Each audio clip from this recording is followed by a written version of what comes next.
G'day guys, how you doing? And welcome back if you've been here before, and if you're new here, welcome.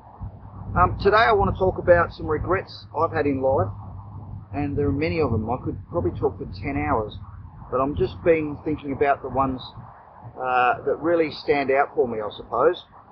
Maybe the more recent ones, and maybe this video is for anybody between 20 and 70 years old. It doesn't really matter how old you are. You might get something from this. And what I want you to do too is I want you to tell me what your biggest regrets are. There may be something that's already or is in my list. I've got some notes here, just dot points about the different ones that I've been thinking about over the past couple of days. And I'm going to start with relationships. And please jump in anytime you like and put a comment about what you think. And this is just about being a community channel, and that's Lockie, the pooch behind me. So relationships. I'm going to be the first to admit that in my first marriage I was quite a selfish young man, and that's unfortunate, but I didn't see it at the time, and I didn't treat her as good as I should have done. As a result, the marriage ended, afterward. It was 23 years, but I don't know how she stuck with it that long, to be quite honest. Very selfish. Big regret that I didn't see things differently. I'll give you some examples. Like, she worked just like I did, sometimes more than I did, and yet I still expected her to do more of the chores, the household stuff, the cooking, the cleaning, those types of things. I should have taken her out more.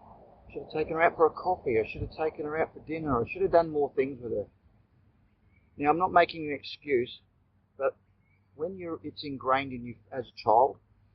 My father was a very selfish man, and I grew up with that. And you don't know any different. You grow up with it, and you see it as normal, where it's not normal to be that way. And he's still very selfish to this day. He's a terrible old man now. But fortunately, and I hope fortunately, I learnt from that, and that's a big regret, because it did a lot of damage to my younger years, my relationships, or particularly my marriage, and with friends as well. But I do believe I've become a better person. I'm pleased that I could become aware of it and change it. And if you need to stop and think about yourself sometimes, and if you're a young person or an older person, you may be in this boat, and it's a hard thing to admit. But you know what? The day that you admit it, you're setting yourself free, to be honest. And that's what I've done, as I realised many years ago that I was like that. And I changed it. And I still to this day try to be a bit aware of who I am and what I'm doing and how I'm dealing with people. And you have to be, So yeah, so look, I'm not blaming him, but I at least picked up on it in the end. He never changed his ways. He's still very selfish. So I really should have taken more notice and being there more for her. And for that, if she sees it, I apologise. But I can't do any more about that now. It's that relationship ended a long, long time ago. So the next one is your relationships also, but with your children. Huge regret. I should have spent more time with them and done more things with them. Yes, I used to take them to sports, I used to take them on holidays, but when it came to things like reading books at night, those sorts of things, helping them with homework, I wasn't there as much as I wish I had been. And I do regret that. And it plagues me, and I don't want it to plague you. And you think about that, do it. It's my excuse was that I was tired because I'd been working hard. Well, so had she. And then there she was, relentlessly doing this. It's spending the time with the kids that I wasn't. But I think once again, it comes back to the way you grow up. And my selfish father, once again. Now, as a child, I used to play football, or AFL it's called in Australia. And I played that as a kid from about the age of 6 to about 14. And in that entire time, he never came to one of my games. The reason he didn't was because he didn't like the game. I've just got to watch my dog because there's another dog here. And he's not a fan of little fluffy dogs. He likes to shake them. It's not good.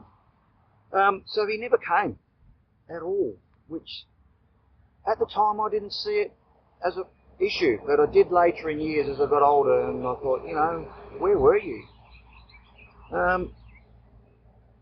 And he was a hard worker at the time. That changed over the years, but he certainly was a hard worker, and that was a lot of the problem. And that was some of the problem, referring back to my relationship with my wife, was that I was a hard worker too, but I probably, you know, got carried away with it and never had any time off. Basically, was, you know, went weeks without having a day off, you know, and then I was driving trucks and I was away for months on end at times, and he's never there.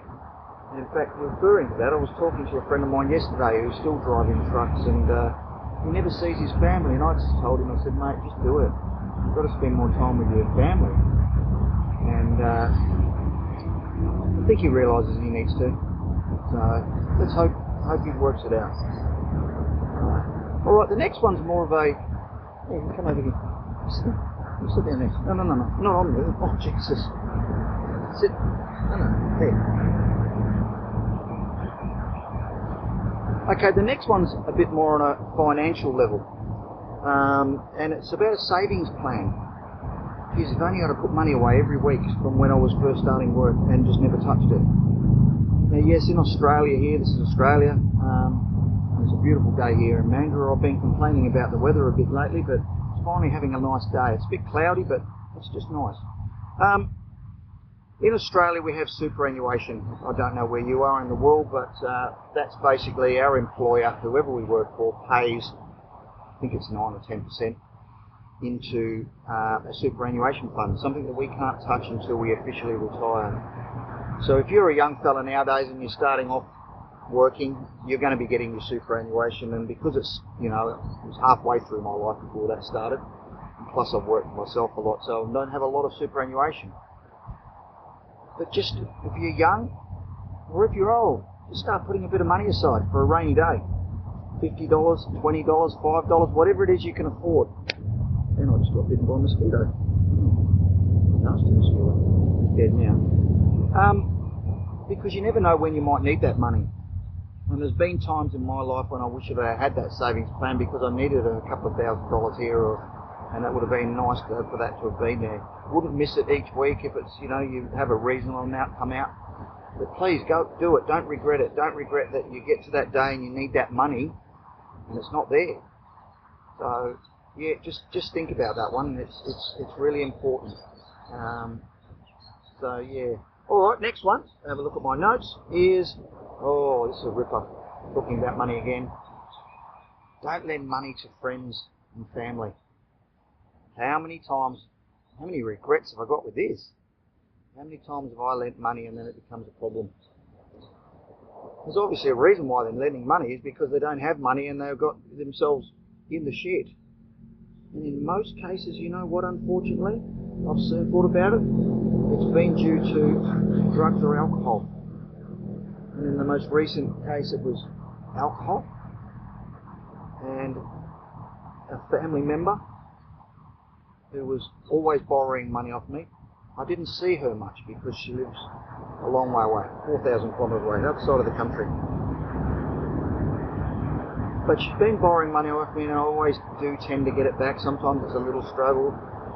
And then the last time she borrowed money, it was a substantial amount, telling me it was for this and for that. And the trouble I had getting that back. It became a drama, and it spoils relationships and families and friends, and you know, you shouldn't have to let it go, but you shouldn't have to feel bad too, because I feel bad asking.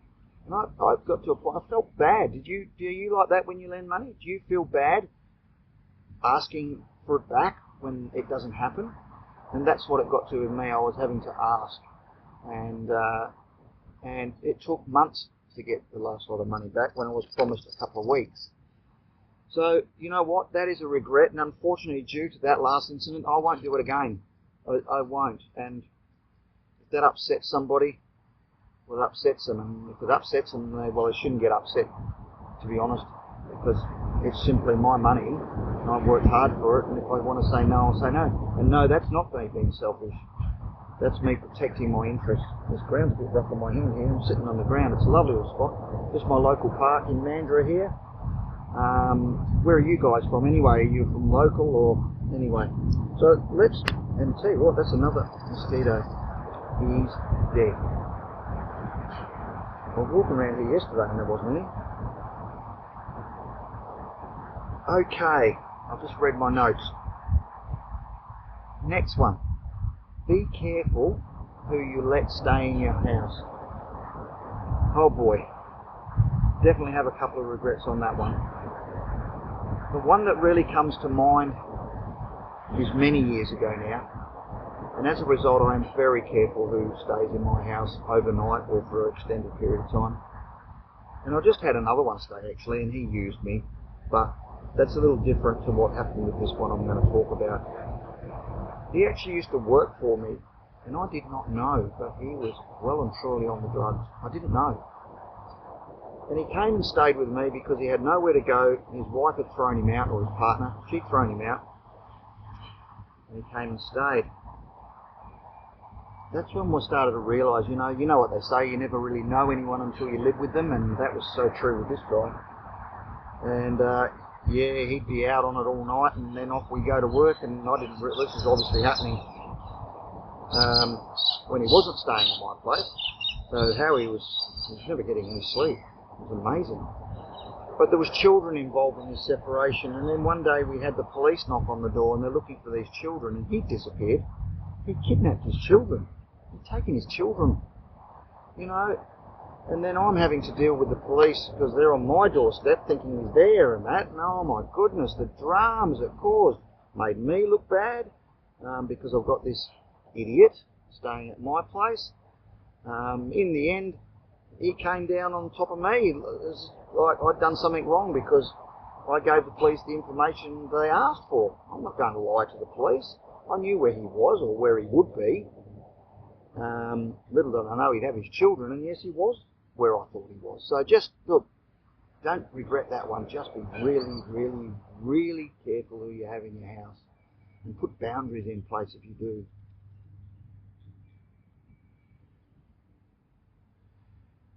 This one's a huge regret. Get into real estate as soon as you can. And if you can, hang on to it. Depends where you are in the world. Where's my pup going? Oh, he's going for a little sniff. I'm in Western Australia, and we have some really good growth in housing. And the regret I have was that in the year 1999 to 2000, somewhere around about there, I bought 3 houses. I was earning good income at the time, and I had enough deposit to buy 3 houses all in the one go for a massive $180,000, $60,000 each, roughly. I think it cost $190,000 total of fees and things like that to buy these 3 houses in a very old suburb called Kwinana. They're now selling for in the 500,000. This is 20 years later. I just looked, and one sold last year for 560,000. What's that? Nine times more than the 60,000, something like that. It's a lot. Anyway, too much to comprehend. There would have been $1.5 million, but I just hung on to them. But no, they were doing my head in, and the renters were doing my head in, so I got rid of them. But you know what? If you get into real estate, hang in there. If you buy your first home, start paying it off as best you can, put more money into it, then you've got collateral to buy another home and move into another home, or buy a rental property. Just keep hold of them. Build up a bit of a portfolio. 2, 3, 4, 5 houses, whatever it takes. Oh, we've got a star in the middle of the screen here. No, it's going to lick my face. No, maybe he's not. Maybe he's going to knock the camera over. Oh, he's covered in nice prickles. So yeah, just make sure that you do that, and let me know your experiences with real estate if you've been in and out of real estate, and it can be problematic. These mozzies are pretty bad here.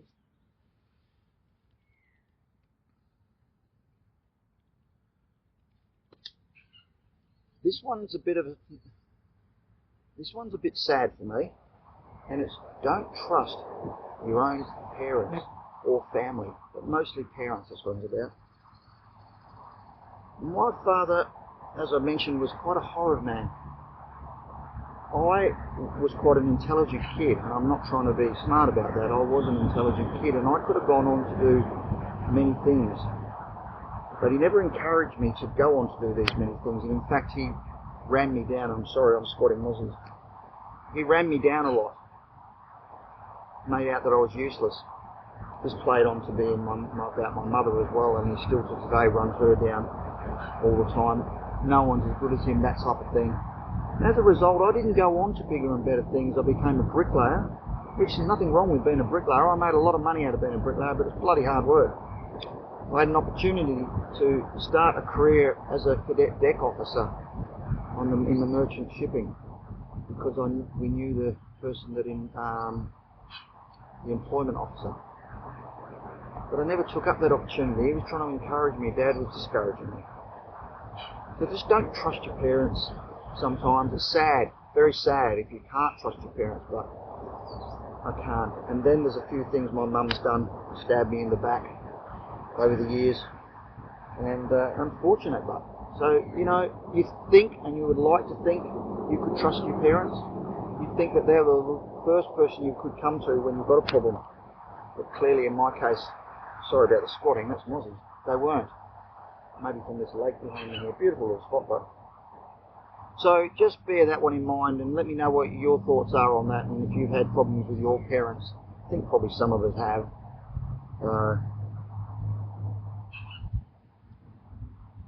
Here's a really important one, is don't rely on the pension for when you get to retirement age. Now, it depends where you are in the world, but we're in a lucky country here, Australia, and we get a pension. And at the moment, I think it's age 67. I'm 61. So when I get to 67, I will get X amount of dollars a week as a pension to look after me. Now, unfortunately, over the years, that hasn't increased with inflation as much as it could have. And now it's very hard for pensioners to survive, and there are so many elderly pensioners that are living in their cars, living on the street. So what I'm basically saying is, don't regret what I've done, and I did. I relied on the fact that that was going to be there, and by the time I get to 67, it's probably not going to be worth a great deal of money. It's going to be very difficult to survive on. Yes, I have a little bit of cash behind me. I'm a little bit lucky like that, but that I did count on the pension being there, and I shouldn't have. But once again, doesn't matter how old you are. Obviously, if you've already retired, it's a bit late for that. But if you're younger, stick at it and put some money aside, work hard, and enjoy life. But that's the main thing. But don't rely on the money being there from the pension, because it may not be. It may come to a complete halt. Who knows? We don't know the outcome. Anything can happen. Chances are it is still going to be there, but like I say, it's not as much as it used to be. So it's getting more difficult to live on.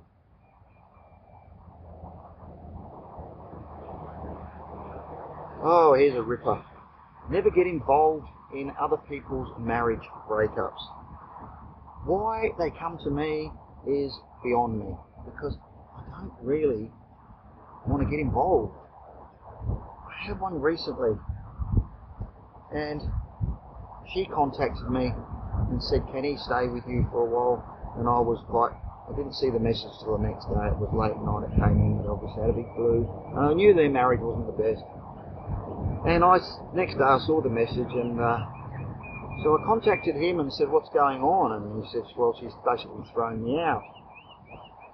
And I knew him better than I did her, and so I just said, yeah, look, you can come and stay for a little bit. Wow, what a nightmare that was. What a nightmare. He convinced me she was an absolute nutcase, which my leg's going to sleep here. Maybe from the lack of blood, from all these Mozzies sucking up. He convinced me that she was a bit of a nutcase. Didn't have a lot to do with her, but it wasn't actually the case. It was probably more him. And we found that out, but I won't go into any detail about that. But one thing she did do was, he wanted to go and see her and have a talk with her and see if they could work things out. So my suggestion was, well, why not give it a week, a few days? But no, he wanted to do it straight away. He was very impatient. So the next day, I contacted her and said, look, he wants to come and have a talk to you. Is that okay? Can he come and do that? And she explained that that's fine, but only if I'm there. I'm going, oh really? No, surely not. She convinced me to come over with him and just be a mediator or just be there, because there had, which I found out, was some domestic violence, and that's what she was concerned about, I think. He does have a temper, and I didn't know that. Once again, you don't know someone until you live with them. And I did see his aggressive side over a couple of days, actually, how he was getting really pissed off and saying some things that I thought were quite, not the best regarding her, and, you know, calling her names, and thinking, you know, you're trying to work this out, and yet here you are talking like this. So, yeah, reluctantly, I went over with him, and I tried to be this person that just sat there and listened, but in the end I had to butt in and say, look guys, can we bring this to an end? Because they were going around in circles, and I'm hearing all this personal stuff that I just really, really did not want to know. And it was pretty deep stuff, you know, about the things like their sex life and all those. You okay there? Yeah, he knows best. It's just stuff you don't want to get involved in. It's just, no, I didn't want to be there. So guys, don't get involved. Don't. I've had a situation since, and someone else did stay with me. Didn't get involved in their relationship at all. I just avoided it like the plague. He would talk about her, but I never got involved and got in touch with her, and had nothing to do with it, and I refused to. Point blank, I just didn't want to know. Long story short, I had to throw him out because he absolutely used me. But never mind, that's life, and that's something about being careful about who you have in your own home as well. So, alright guys, have you had experiences like any of these, or is there anything you can share similar? Regrets that had helped someone else out, things that you would do differently? Alright, well, I'll speak to you all real soon.